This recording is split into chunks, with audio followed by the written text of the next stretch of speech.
Ya udah aku aja yang keluar, aku bawa Rafathar, aku keluar. Gue bilangin ya udah, lu mau keluar, lu keluar bawa Rafathar, 9 bulan lagi gue bikin Rafathar baru.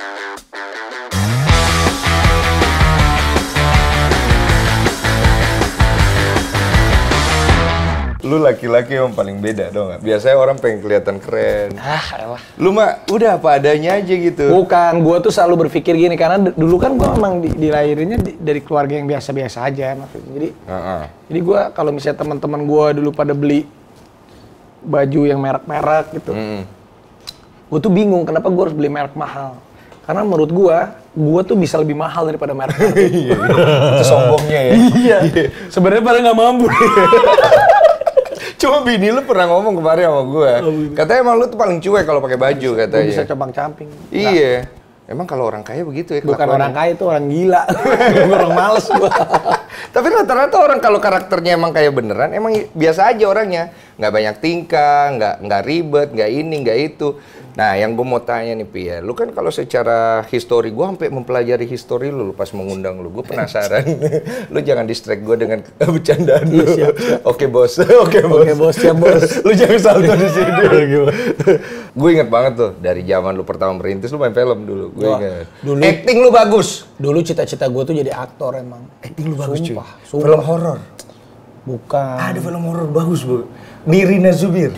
Nirina Zubir. Ada sama Nirina Zubir. Ada pokoknya. Gue nonton. Bagus acting lu, cuy. Film cerita lu udah mati. Oh iya, Love is Cinta. Itu percaya nggak percaya, itu film itu. Gua reading, blocking, pokoknya 3 bulan. Iya.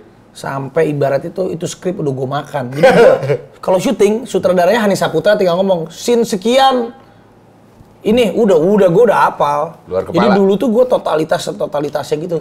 Terus tiba-tiba gue nggak tahu kenapa, mungkin ya rezekinya gue nggak di film kali. Iya. Tadinya lu berpikir ke situ ya? Iya, karena gue setiap kali gue total di sebuah film, maksud gue jauh dari hasilnya itu kadang jauh dari ekspektasi gue. Maksudnya ya dulu waktu karena gue dulu masih SMA kali ya, SMA mau kuliah, terus tiba-tiba gue syuting sinetron. Tiba-tiba waktu zaman dulu rating itu rating 1, rating 2 gitu. Kalau di TV? Kalau di TV mungkin gue di film itu mungkin nggak hoki lah gue. Mungkin rezekinya Reza Rahadian ya? Mungkin Reza Rahadian bukan gue. Meskipun gue udah sampai gila itu udah gue apalin skrip tuh 3 bulan.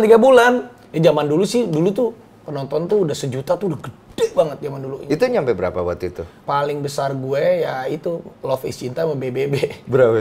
Jadi Love is Cinta mungkin dulu tuh 1,5. Si BBB itu 1 juta. Zaman itu gede banget loh. Zaman lu gede banget zaman ya itu berarti bagus dong, iya, Pak. cuman kan maksud gue ekspektasinya tuh beda. Jadi gini, zamannya dulu kalau kita main film itu 3 bulan, 4 bulan duit gue habis. Bahasa lu halus anjing. Enggak, karena kan dulu honor gue nggak kayak Reza Rahadian. Enggak, honor kagak juga. Enggak, beneran. Sumpah dulu tuh ibaratnya gini ya. Nih gue buka-bukaan aja. Nih gue buka-bukaan nih. Gue di lu nih gue buka-bukaan ya. Jadi dulu gue jadi buka-bukaan. Gak apa-apa ya? Gak apa-apa. Gue gak ikutan aja pokoknya lu yang ngomong. Jadi dulu nih gue pertama kali main sinetron itu kan 2001. Dibayar tuh gue inget banget 500.000 tuh. 2001 500.000. 2002 gue diajakin main film sama Nayato Fionuala. Tahu. Nah, itu dari 500.000 gue main sinetron, dari 500.000 ke 1 juta deh. Wah, ya kan dulu zamannya weekly kan. Yeah. Kalau seminggu, kalau sebulan 4 kali, berarti kan 4 juta kurang lebih. Oh iya, oke. Kan 2 juta, 4 juta. Terus gue ditawarin film sama Nayato tuh. Dulu horor, ada hantu di sekolah, Papa Arwes, Star Vision tuh 2002. Star Vision. Dia 20 juta. Oh gede. Oh seneng dong gue. Weh seneng gue dari zaman dulu 20 juta. 20 juta, anjir, seneng banget main film 20 juta. Gitu. Terus habis gitu balik lagi, udah gitu males gue. Wah film kan ngerasa keren gue main film nih. Main film lagi, habis ada hantu di sekolah itu. Terus ada beberapa film, lumayan tuh dari 20 juta naik deh ke 50 juta. Itu BBB tuh, zaman dulu tuh gue dibayar, inget tuh BBB tuh gue 85 juta. BBB 85 juta. Laudia Cynthia Bella 150 juta. Kesel gua. Kesel gua. Wah, lebih gede. Tahu lagi. Karena satu manajemen. Satu manajemen Iya, ya? di Masbek di bawah gua lah dia masih 50-60 juta. Jadi gua ada. Ya kan nggak apa-apa, ini kan cerita-cerita dulu. Cerita dulu. Jadi gua BBB inget banget gua. Terus akhirnya Love is Cinta gua dibayar 100 juta waktu dulu yang Love is Cinta tuh. Naik tuh. Nah, ini cerita nih. Jadi gua ngerasa besar kan. Iyalah. Habis itu 100 juta gua bener-bener mendedikasikan reading 3 bulan, blocking, syuting ya pokoknya 6 bulan lah. Persiapan sampai selesainya lama. Iya, jadi 100 juta 6 bulan. Lu bagi dah tuh. Habis gue bayar cicilan bos. Waktu dulu. Akhirnya nggak, emang gue ya alhamdulillah tapi bersyukur. Tapi dari situ gue dapet stripping, dapet sinetron. Ngebuka jalur. Iya, terus tambah lama gue bilang syuting waktu itu dari itu gue syuting weekly zamannya dulu tuh dibayar sinetron 35 juta. Oke. Umur gue 16-17 tahun. Masih weekly tuh. Wah, sebulan 4 kan. Iya. Sebulan kali 4 tuh 120 juta. Ambil 2 sinetron deh zaman dulu. Sikat. Udah sikat. Akhirnya gue tambah lama. Udah deh. Gue mendingan sinetron aja. Kerja ya? Iya, akhirnya habis gitu gue ke stripping. Iya. Stripping tiap hari lagi. Berapa lama lu di sinetron? Sinetron itu sebenarnya gue sinetron dulu gue dari 2001 gue sinetron dulu. Dulu 2002 gue baru main film. Baru Itu ke film, bareng-barengan kan? tuh. Barengan tuh. Host gue 2006. Oke, gue runut nih ya sejarah lu ya. Berarti lu sinetron dulu nih. Sinetron dulu. Lu ke film sebentar, berbarengan. Bayaran lu paling tinggi akhirnya di film berapa waktu itu? Nah itu Love is Cinta. 100 ya? Tapi terakhir gue ada film gue kan bikin nih film Iya, nggak Avatar sekarang, sendiri. nggak sekarang. Gue PH sendiri bayar diri gue sendiri. Lu korupsi aja. Oke, berarti lu masuk sinetron. Sinetron. Berapa tahun? Sinetron gue dari 2001 tuh. Sampai? Pokoknya gue terakhir sinetron tuh 2010 lah gue terakhir. 9 tahun. 10 tahun gue main sinetron. Bayaran per episode berapa tuh? 35 juta. Udah gede. Itu makanya yang banyak. bikin gue cabut. Makanya Andara jadi tuh kayaknya. Tapi jangan salah, abis gue main sinetron, terus ke stripping tuh. 2009, 2006 tuh. 2006 tuh sinetron gue tuh udah bayar 35 juta. Ditawarin nge-host di TV. Ini masuk nih, lu ke host nih. Dibayar gue 5 juta, gue ambil tapi. Kenapa lu ambil? Ada orang waktu itu manajemen ngomong gini sama gue, ada seorang manajer. Lu mau jadi host? Ngapain lu jadi host? Dia bilang gitu. Lu jadi MC ngapain? Loh emang kenapa? Lu kan udah pemain film, lu udah main sinetron. Bener. Lu udah bintang. Bener. Kalau lu jadi host, lu bukan bintang. Lu manggilin, kita sambut Denny Sumargo. Berarti kan bintangnya Denny Sumargo. Ngapain lu jadi bintang? Wah gila, gue diem dan merenung kan. Iya. Akhirnya gue bilang, cita-cita gue tuh memang bukan jadi bintang. Lu cita-cita lu apa? Gue tuh dari dulu memang gak pernah mau jadi bintang. Karena buat gue, bintang itu akan redup. Bintang itu cuma sementara. Bintang itu banyak pada malam hari. Tapi gue cita-citanya pengen jadi langit. Kalau gue jadi langit, bintang gue tempel-tempel di malam. Di pagi gue juga bisa ada. Badai tetap ada. Jadi gue, makanya gue sikat semua kerjaan. Yang penting gue jadi langit. Jadi dalam keadaan apapun. Masuk TikTok nih abis ini nih. Tidak. Kagak ada. Nanti quotes lu diambil tuh. Tapi emang keren sih. Tapi memang gitu. Tapi itu filosofi bagus banget loh. Banyak orang pengen jadi bintang, tapi mereka lupa untuk menjadi langit. Karena langit ini kan yang mengayomi si bintang. Dia lupa. Iya, Kalau bintang tapi untuk menjadi langit susah. ada banyak hal, Susah. ya kan? Yang lu harus buang, lu harus korbanin. Nah itu dalam perjalanan karir lu, akhirnya apa hal-hal yang lu korbankan? Gue kehilangan masa sekolah, gue kehilangan masa sama keluarga gue. Jadi gue tuh bener-bener kerja terus. Jadi percaya nggak percaya, uang yang pertama kali gue dapat dari pertama kali umur gue 13 tahun tuh honor pertama gue itu udah gue kirimin ke nyokap gue sama ke bokap waktu bokap masih ada. Karena waktu itu bokap gue tuh dari dia pernah jadi direktur sebuah bank, naik jadi bos, tiba-tiba banknya likuidasi, susah kelilit utang, stres, banyak pikiran, meninggal jantung. Jadi bokap pas lu umur 16 tahun. Jadi bokap gue meninggal di umur 16 tahun. Jadi dari umur gue 13 tahun tuh honor tuh kirimin ke sana. Jadi percaya nggak percaya, gue dari umur 13 tahun kerja sampai umur gue 20 tahun, itu 20-21 tahun lah, gue tuh selalu minta ke nyokap gue, ke nyokap gue. Masih minta? Nah, karena nyokap kan kirimin duitnya. Mah, ada duit ini nggak? Buat ini ada. Akhirnya pas gue mau umur 21, nyokap gue bilang, kamu laki-laki, kamu pegang uang deh. Kalau gue mau runut tuh dari semua perjalanan karir lu yang jatuh bangun tuh gue ngikutin tuh, maaf ya Pi ya. Mulai dari lu terkena kasus masalah apalah itu yang akhirnya ke polisi. Yang ketangkep kan? narkoba. Dari situ, tapi itu rezeki. Lu mau tahu nggak ceritanya lucu? Lo kaki gue naik deh kok. Gue ngobrol sama dia kan udah bukan kayak artis tuh. Iya, gimana ceritanya? Kan itu tahun berapa lu ketangkep? 2013, gue inget banget. Iya. 13 tuh memang angka sial. Gak juga. Jadi gue dulu memang, bandel lah. Gue akuin gue bandel. Cuman waktu itu memang obat yang gue makan itu gue dapat dari seseorang. Ya memang obat kuat. Jadi obat kuat yang memang bukan cimeng. Bukan. Jadi kalau cimeng itu memang ada di rumah gue, tapi nggak tahu sampai terakhir nggak. Intinya yang lu pakai itu obat. Obat. Jadi obatnya memang penambah energik buat kuat. Tapi memang ternyata obat itu nggak boleh. Melanggar ya? Melanggar lah. Jadi tapi itu doping ya? Nggak ada di undang-undang. Cuman waktu itu belum ada undang-undangnya. Ya. Jadi waktu itu emang gue itu rumah gue yang di Lebak Bulus itu gue rumah bujangan. Jadi kalau misalnya gue pagi syuting, itu teman-teman gue ya kan di rumah gue kan dulu ya biasa rumah bujangan lah. Tempat nongkrong. Minum, ada yang ini main game sampai pagi. Jadi gue syuting tuh rumah gue tuh rame. Orang keluar pergi. Iya, gue pagi dahsyat, abis dahsyat gue syuting sinetron. Pulang malam gue mau masuk ke kamar aja nih. Masuk kamar gue, dikunci kamar gue. Ada temen gue tuh. Orang pokoknya. Lagi ngapain? Iya nggak tahu. Pokoknya rumah gue gokil ya dulu. Pokoknya rumah gue gokil banget. Tapi ya rumah bujang. Sarang penyamun. Wah bukan penyamun lagi. Sarang buaya darat, laut dan udara. Tapi gue nggak ada ya di zaman itu ya, nggak ada. Kita beda geng. Beda geng. Beda geng. Jadi waktu itu tiba-tiba gue abis party lah, abis di satu klub dulu malam, pulang ke rumah jam 4 subuh. Tapi gitu memang, gue ayo datang. Jadi rumah gue tuh seterbuka itu. Tiba-tiba emang musik lagi agak kenceng. Deng. Terus tiba-tiba ada yang dateng kan. Gue nggak tahu nih siapa, kan mukanya nggak kenal. Bro, ayo bro, gabung aja masuk. Mau minum apa? Oke bro, ya dia diem aja. Satu lagi masuk temennya. Bro, gue peluk aja, lagi bro ya. Dua masuk. orang. Minum apa? Ya asik, ya siap, oke. Kan rumah gelap nih, ya kan?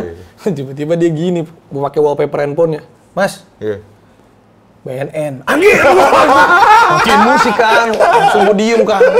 Dan lu gak tahu deh.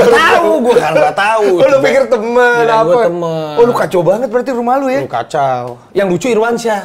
Oke. Si Irwansyah. Iya, ada lagi. Jadi udah dalam udah diperiksa polisi kan. Iya. Jam 4, jam 5 mungkin udah mulai setengah 6. Jam 6 pagi lah. Si Irwansyah sama Zaskia Sungkar datang. Emang pagi biasa dia di dekat rumah gue tuh ada bubur enak lah. Makan di situ. Si Irwan sama Zaskia datang. Dijaga kan. Di depan rumah gue dijaga lah. Sama orang pakai baju gini. Nggak boleh masuk mas. Si Irwansyah. Siapa lu? Nggak bisa. Terus mungkin si orang itu bilang, nggak, saya temannya Raffi. Dia bilang gitu. Wah, saya sahabatnya Raffi udah lama. Kamu siapa? Kata Irwansyah gitu kan. Ngotot kan gitu. Mungkin orangnya, udah masuk lah si Irwan. Pas masuk ke depan pintu, kita kan lagi pada gini. Kamu cek. Turun. Oh iya. Irwansyah ngikut tuh. 3 hari jadi diperiksa dia. Macannya hilang. Diperiksa dia. Dia mau Zaskia Sungkar. Itu dia gara-gara itu kesangkut juga. Iya kesangkut 3 hari tapi diperiksa emang dia nggak. Iya karena dia nggak apa-apain kan. Akhirnya lu itu yang. Tapi percaya nggak percaya itu pelajaran banget buat gue. Mungkin gue juga dulu nggak ada takutnya.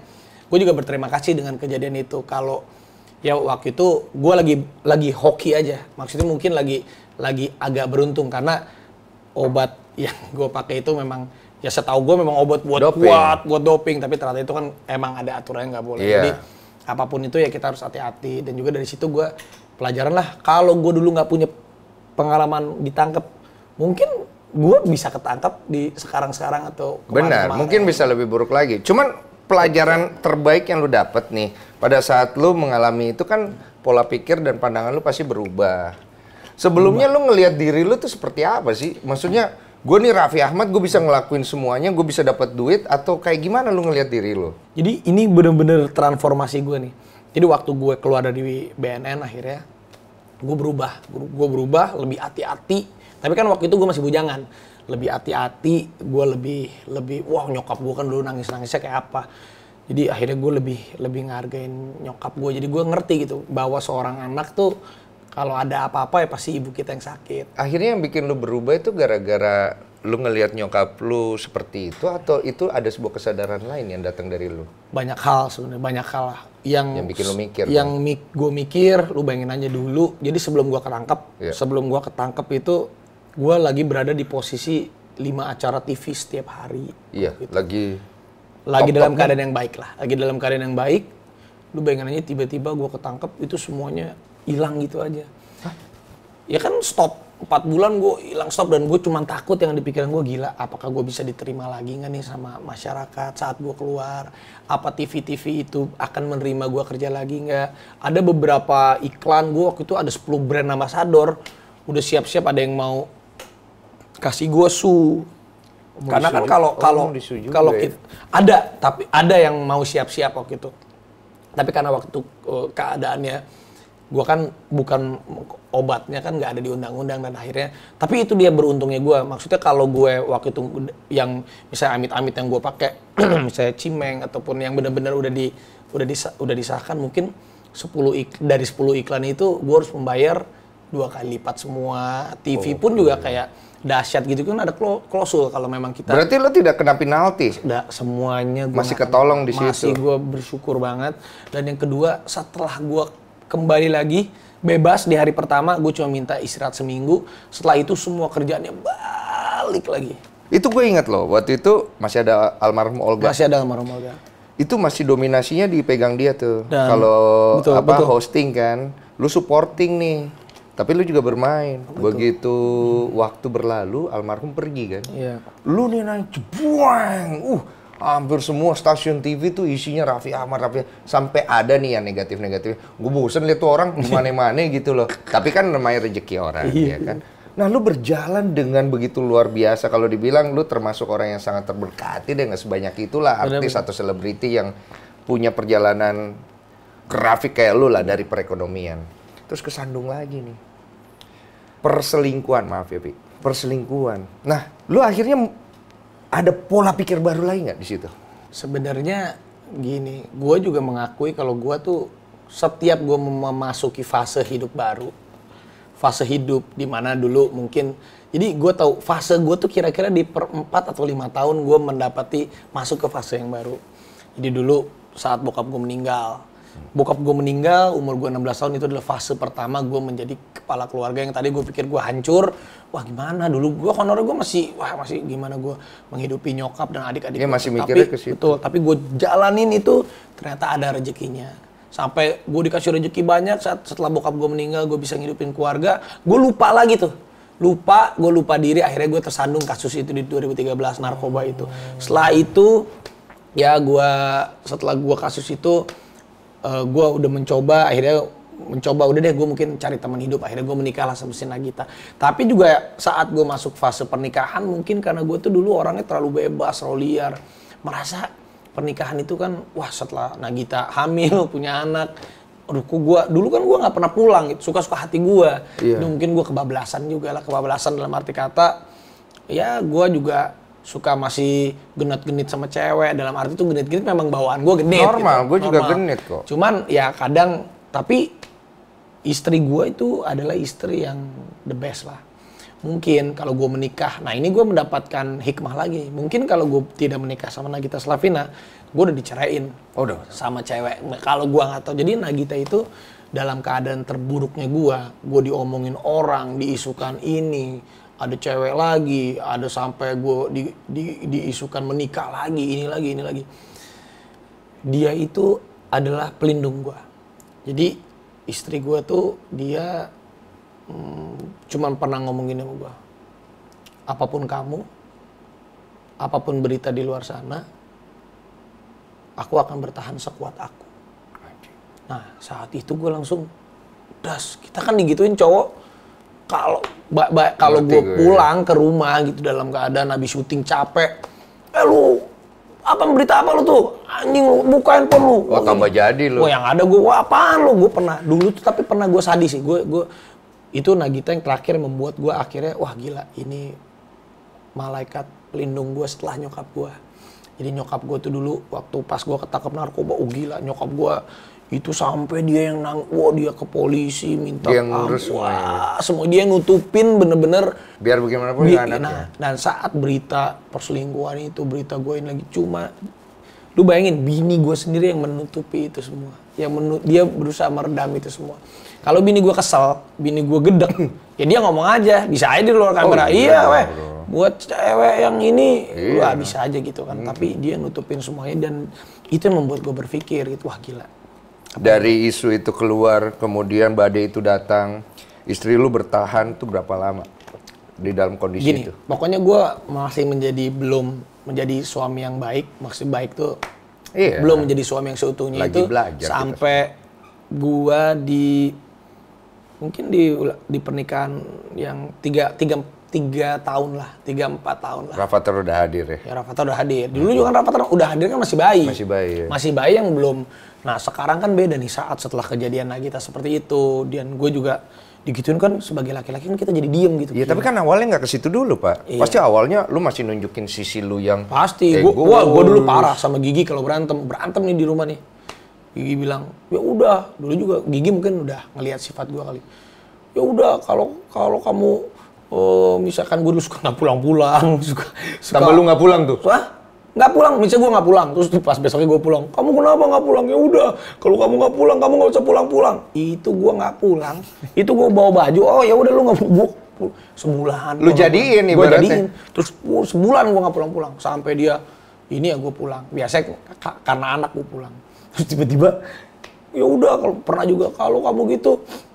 Ya udah aku aja yang keluar, aku bawa Rafathar, aku keluar. Gue bilangin ya udah, lu mau keluar, lu keluar bawa Rafathar, 9 bulan lagi gue bikin Rafathar baru. Wah, gue dulu mulutnya sampah sama ini gue. Sadis. Pertama kali lu nikahin Gigi, gue sempet denger tuh. Lu nggak 100% awalnya cinta terus lu nikahin ya? Nah, jadi gue sama Gigi itu memang seperti jalan takdir hidup. Iya.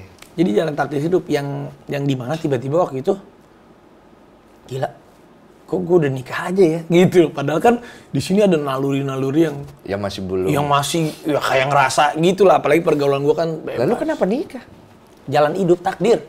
Sumpah. Apaan takdir? Takdirnya tiba-tiba nikah. Nggak gitu dong. Lu nggak kan percaya. tiba-tiba lu mau nikah kayak gue dulu. Gue mau nikah gagal, gue mau nikah gagal. Akhirnya gue mau nikah lagi, akhirnya berhasil gitu kan. Tapi gue juga ngomong ke beberapa orang termasuk istri gue, sayang aku nikahin kamu, ini jujur ya, aku kalau ditanya 100% kan dia nanya, 100% aku sayang sama kamu belum, baru 50%. Kalau ngomong gitu? Iya, gue bilang gitu. Nah kalau lu sendiri? Kalau gue dulu, jadi memang gue kenal Nagita itu udah lama banget kan, dari zaman Framage. Lu udah kenal lama kan? Udah, dari Framage. Tapi memang pernah terbersit dalam hati gue tuh, kecil gue nggak dari dulu, waktu gue masih bujangan gitu, Nagita tuh nggak pernah, bukan cewek yang pernah gue godain. Karena buat di kepala gue, ini tipe cewek bukan yang buat digodain, ini buat dinikahin. Gue pernah terbersit gitu dulu. Itu bukan yang lu cari saat itu? Bukan, sampai dari zaman gue dulu syuting kayak Extravaganza ABG, gue pernah sama dia tuh.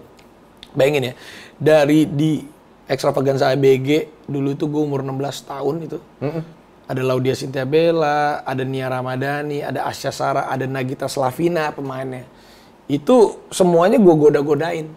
Yang gak gue godain cuma Nagita doang. Berarti lu nggak terlalu naksir. Ya emang gue gak terlalu naksir. Sampai akhirnya terakhir juga.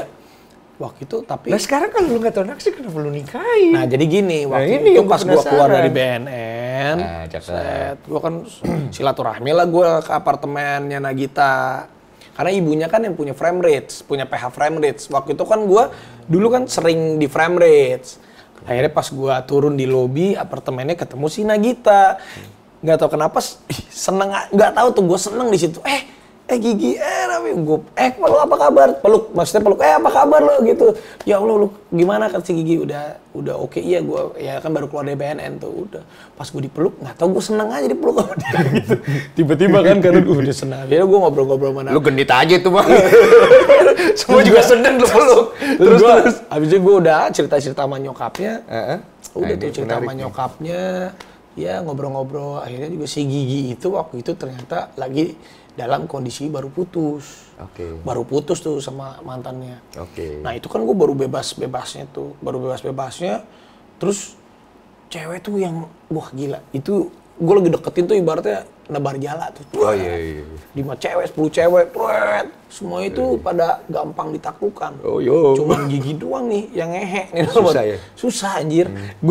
Karena bukan tipe cowok seperti itu yang dia mau. Iya, dia juga mikirnya kan si Raffi mau bangsat kayak gitu Iya, kan. Apalagi dia dalam keadaan habis ini banget. Habis kan. putus. Kan? Terus penasaran. Yang lain gua WA ini. Kalau Gigi balasnya tuh gua WA hari ini balasnya lusa. Anjing kan bikin gua Harga diri kita tergores ya, Harga diri kita, nah itu. Jadi yang lain dari kita dari kita udah ngejer yang lain, yang ini doang nih kan. Akhirnya kan kita jadi ngehe nih orang nih sialan nih gitu. Jadi dari penasaran. Kepikiran. Akhirnya pas udah deket, nggak tau gimana tuh.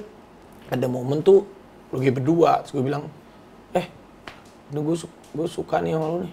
Langsung tuh. Iya, gue bilang gitu aja. Sok ganteng banget saat itu ya. Iya. Iya. Tapi udah feelingan WA udah lumayan dibales. Waktu itu gue udah lumayan, terus dia bilang, enggak, aku tuh nggak percayalah sama kamu lagi. Dia ngomong gitu? Iya, aku tuh nggak mau pacaran. Aku tuh memang mau cari yang buat beneran. Anjing, kita kan digituin kan, anjing beneran. Ya udah nanti aku ngomong sama ibu kamu. Anjing. Tapi emang dia nih ya, percaya dirinya jadi kenyataan loh. Walaupun agak-agak kejebak, tapi jadi berkat. Akhirnya kita ngomong sama ibunya. Iya. Tante, Mama Rita, ngomong serius nih. Wih. Ini tujuannya apa? Membuktikan ke Gigi atau emang dari hati lu? Tapi ini kan kita udah melakukan pengorbanan. Jadi kebetulan ulang tahun gua sama ulang tahun dia sama, 17 Februari. Jadi pas di ulang tahun, gua kasih cincin, kasih cincin ya buat ini. Udah nggak apa-apa. Ya, tapi terima kan. Tapi kan dia nggak mau pacaran tuh. Nggak mau. Anjir, kagak ada ini kan. Akhirnya gua bilang sama ibunya, saya mau serius mau nikah sama Gigi. Hah? Kaget lah. Iya bener kamu. Kaget ya. Wah udah gitu. Udah itu nggak tahu kenapa. Udah habis ngomong serius. Kapan? Waduh kalau kapannya bingung nih kan. Ngomong lagi sama Gigi kan. Aku udah ngomong sama ibu kamu. Si Gigi juga kaget kan. Ya udah kata Gigi. Hah? Kaget juga dia. Ya udah. Ini juga kan seolah-olah gue udah membuktikan kan. Bener nih, gue udah bener kan. Gue serius kan. Gue bilang gitu. Terus kata Gigi, oh gitu ya. Ya udah, aku akan nikahin kamu tahun depan. Lu bilang gitu ya? Iya, Gigi bilang gini. Aku nggak tahu ya kalau jodoh siapa yang memang bisa nikah sama aku cocok. Digituin nggak belum anjing berarti tahun ini dong. Gue udah. Gantung. Kita digitu-gituin mulu kan. Oh lu takut juga kehilangan ya? Iya kan kita ada perasaan penasaran ya, tapi memang suka dari situ udah iya, ada suka. Sukanya. Dan gue tahu dia cewek baik gitu kan. Lu tahu dia cewek baik. Lu nggak mau sia-siain. Iya, berarti gue bilang, gua asal nyebut aja tahun depan. Si Gigi bilang, wah kalau tahun depan aku sih pengennya ya kan kita siapa yang cepet ya. Apa yang ngejam gitu kan ya, maksudnya anjing gue digituin kan. Sialan juga emang playboy digituin kalah juga bos. Anjing akhirnya gue juga sama. Ya udah siap tahun ini. Sikat. Akhirnya siap tahun ini. Cari tanggal baik. Tanggal baik rembulan udah. Jadi itu keluarganya Gigi juga. Ini beneran. Ini ada akhirnya ya tanggal sekian udah. Tanggal keluar. Nyarilah ke apartemennya Gigi tuh di Capital di SCBD. Di seberangnya tuh Pacific Place kan. Yang Pacific Place yang ada sekali di situ. Akhirnya kita ke situ dulu ngeliat tanggal. Pertama tuh dalam hati gue juga, ya udahlah, pasti baru lihat tanggal kan. Lihat tanggal, tak. Iya Bu, tanggal sekian kosong ada Bu. Tapi ini ada beberapa nama. Ini harus DP sekarang. Maksudnya ada, wah pucet juga. Akhirnya DP. Setelah itu anjing udah. Orang kayak kejebak juga kali ya. Itu jalan. Terus gue nelfon nyokap gue. Mah ini udah DP. Gini DP. Bener gak nih katanya? Yang bener ini pernikahan nih, jangan dimain-mainin. Bener Mah, bener udah. Tapi memang waktu itu juga emang ya Gigi juga udah pernah ceritain. Jadi pas udah deketin Gigi, adik gue kan cewek-cewek yang deket. Terus setiap abis gitu berita naik di infotainment kan, Raffi Ahmad deket sama Nagita. Cewek-cewek yang lain nanya kan, itu enggak gimmick. Tapi akhirnya udah. Akhirnya ya udah. Lu di satu sisi mau nikahin Gigi udah serius mau DP, di sini lu juga lagi ngolah nih. Kan dulu banyak cewek kita. Iya, gue juga sama dulu. Ya udah, akhirnya ya udah. Dan posisinya akhirnya lu udah nikah ya udah. Berarti boleh dibilang, maaf ya, boleh dibilang agak kejebak gak kalau lu nya sendiri? Atau emang sebenarnya nggak kejebak, cuman itu kalau bahasa ini tuh ketulah sama ketulah tapi itu. ya gue juga berpikir waktu itu udah ada emang Gigi yang ya kayaknya dia nggak neko-neko, tapi dalam kesiapan seorang laki-laki dulu gue masih pengen hebat, masih pengen nge-gym ya. nge-gym. Iya, tapi sebenarnya nothing tulus, lu dapet Gigi juga saat itu dengan profil dia, gue yakin susah lo cari cewek kayak gitu kan. Susah karena dia nolak gua mulu kan. Betul. Jadi kan penasaran kita. Cuman rasa penasaran lu terhadap yang lain masih belum puas. Beda sama gua. Kalau gua kan waktu itu udah puas. Cuman emang agak lama aja akhirnya ketemu. Kalau lu kan masih di tengah-tengah nih. Lu nikah nih. Nah, pada saat lu nikah akhirnya gosip berhembus nih. Nah, itu bikin rumah tangga lu goyang banget tuh kan. Kalau Gigi tapi yang cuek dia. Dia itu selagi orangnya gini. Hebat Gigi, selagi tidak ada terucap dari mulut gua, mau 1000 orang bicara, dia tidak akan mempercayakan itu. Wih, gila, dia tutup mata banget loh. Iya, dia tutup mata, tutup telinga, mau orang ngomong apa, mau satu dunia ngomong apa, mau orang ngelihat apa, kalau dia sendiri nggak ngelihat dan dia sendiri tidak mendengar dari mulut gua, dia deny semua. Tapi gua mau nanya, lu kan suaminya nih ya. Nih jujur-jujuran nih, kira-kira menurut lu dia tahu nggak? Gini, pokoknya gue sebenarnya tidak bisa membuka semuanya, tapi Betul. intinya gini, kalau Nagita itu pasti feeling seorang wanita itu kuat. Setuju. Tapi pada akhirnya yang membuat gue semakin kuat sama dia, jadi satu saat gue pernah terpuruk-puruknya dalam keadaan, wah ini mungkin rumah tangga gue bisa selesai. Waktu itu dalam keadaan gitu, akhirnya gue ngomong semuanya sama dia, sampai di mana gue pikir, udah deh, gue akan ngomong sama dia yang paling terburuk-buruknya, seburuk-buruknya gue akan ngomong. Kalau memang bubar, apa-apa, udah, gue udah siap. Pas gue ngomong gitu, dia ngomong ya udah, dia cuma nangis dan dia cuma bilang ya udah, aku akan bertahan sekuat aku. Nah di situ tuh merubah gue semua. Oh iya bro, lu berani untuk pergi seperti itu, berarti lu udah mikir paling buruknya dong. Gue mah ibaratnya gue tuh orangnya, gue pergi cuman pakai kolor aja karena gue laki gitu ibaratnya. Ya elah lu mau gue pergi pakai kolor ya gue jadi gitu. Tapi ternyata di luar ekspektasi loh itu. Itu menurut lu faktor apa? Itulah mungkin faktor takdir lagi kali. Doa ibu. Doa ya, mungkin doa ibu, mungkin doa. Pada saat kondisi itu ibu lu ada di mana posisinya? Sedang ngasih lu apa gitu?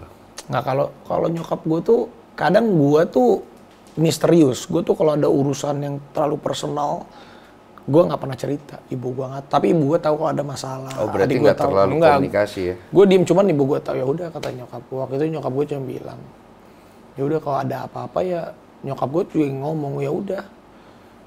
Coba cari yang terbaik karena kamu laki-laki. Udah.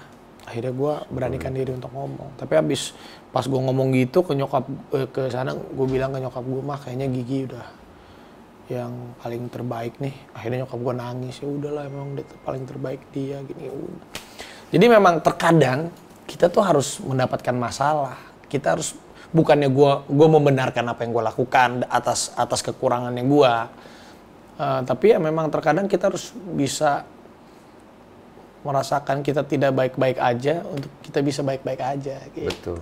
Karena masalah itu akan membawa kita ke fase terbaik dan baru dalam hidup kita. Betul. Untuk belajar menjadi orang yang lebih bagus. Betul. Kalau kita punya sifat mawas diri. Betul. Karena kan pada saat lu cerita, itu kan nggak langsung terjadi. Ibaratnya hari ini ada peringatan, besok lu berubah. Betul. Semua kan orang perlu fasenya di sendiri. Sampai lu bisa menjalani dan sampai kayak sekarang ini. Nah, apa yang akhirnya ada di dalam benak lu yang menjadi sebuah pegangan lu? Apakah dari kisah lu itu, apakah kayak gue pengen ngebahagiain Gigi, atau yang akhirnya menjadi hikmatnya yang akhirnya jadi kekuatan lu sekarang? Jadi waktu itu, setelah kejadian itu, akhirnya gue dikasih sama Allah tuh suara gue hilang. Gue tuh pernah bermasalah sama pita suara gue udah ada kayak benjolannya gitu, yang memang overuse. Iya itu overuse. Akhirnya gue nggak bisa ngomong, gue stres tuh, karena gue cuman bisa sekarang juga masih ini tapi udah jauh membaik lah. Jadi gue kan gue setiap hari tuh syuting di jam 6 pagi, sampai jam 2 siang suara gue ada. Di jam 2 siang apalagi maghrib udah serak, udah luka. suara udah lu Sakit tuh. sakit. Sampai gue nggak bisa ngomong. Akhirnya ya mungkin ini teguran kali ya dari Allah. Akhirnya gue istirahat 4 bulan, gue break, cuti, gue keliling yang jalan-jalan itu sebenarnya itu sebenarnya ini apa namanya waktu dimana gue bisa punya waktu akhirnya bener-bener 24 jam sama istri dan anak gue. Lu bayangin dalam gue pernikahan 1, 2, 3, 4 tahun itu gue nggak pernah sama sekali 24 jam. Gue kadang perginya jam 6 pagi, pulangnya jam 1 subuh. Gue nggak pernah punya waktu sama anak, sama istri. Itu gue punya waktu bener-bener 24 jam akhirnya saat gue 4 bulan keliling itu. Itu bener-bener waktu terbaik gue sama istri dan anak gue. Pulang-pulang akhirnya waktu itu istri gue hamil tapi keguguran, ya nggak apa-apa. Dan pas covid ini juga gue bener-bener bisa 24 jam sama. Jadi waktu pas gue kemarin kan kena covid, gue Gigi sama Rafathar gue kena covid. Akhirnya itu bener-bener gue bisa setiap hari lagi sama mereka. Di situ gue malah flashback, gila. Gue punya waktu sama istri gue nggak pernah. Harusnya gue nggak boleh begini lagi gitu. Gue harus punya banyak waktu sama istri dan anak. Gue udah bilang sama bini gue sekarang mau kerja. Ya alhamdulillah kan gue sekarang ada company runs yang mau gue gedein, entah itu rencananya bisa go public atau apa. Gue bilang sama istri gue, yang penting di umur menuju 40 ya gue akan tetap kerja.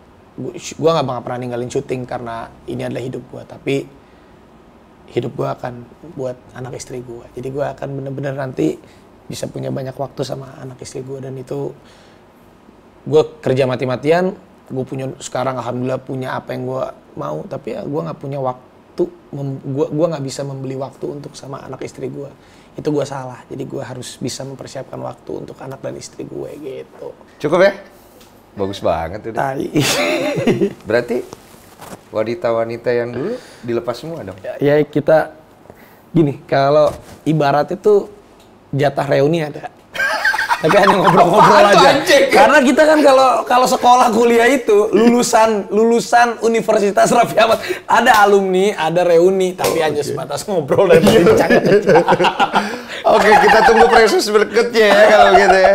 Kita tos pakai remen aja. Thank you so much. Thank you.